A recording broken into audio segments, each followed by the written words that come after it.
Visit वीज़े पर आने वाले हज के लिए परमिट हासिल कर सकते हैं। सऊदी अरब में विजिट वीज़े के ज़वाबित पर अमल करना ज़रूरी हो गया है।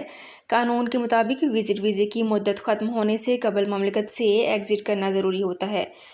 यहाँ पे मैं आपको बताना चाहूँगी कि ममलिकत में फैमिली विजिट वीज़े दो तरह के जारी किए जाते हैं। एक वीज़ा सिंगल एंट्री होता है जिसकी इंतहाई मुद्दत 180 दिन होती है, जबकि दूसरी किस्म के वीज़े जिसे मल्टीपल एंट्री वीज़ा कहा जाता है, इसकी मुद्दत 1 बरस होती है। इस वीज़े पर आने वाले 180 दिन ख़त्म होने से कबल ममलिकत से एग्ज़िट करने के बाद दोबारा इस वीज़े पर ममलिकत आकर मज़ीद 6 माह क़याम कर सकते हैं। ख्याल रहे कि वज़ारत हज की जानिब से विज़िट, उम्रा, ट्रांजिशंस और सियाहती वीज़े पर आने वालों के लिए वजाहत की गई है कि इन वीज़े पर ममलिकत आने वाले हज अदा नहीं कर सकते। हज के लिए बैरून ममलिकत से आने वाले हज वीज़े पर ही आकर फ़रीज़ा अंजाम दे सकते हैं। तो फ्रेंड्स, ये थी मेरी आज की वीडियो। इस वीडियो को फेसबुक पेज पर ज़्यादा से ज़्यादा शेयर कीजिए। शुक्रिया।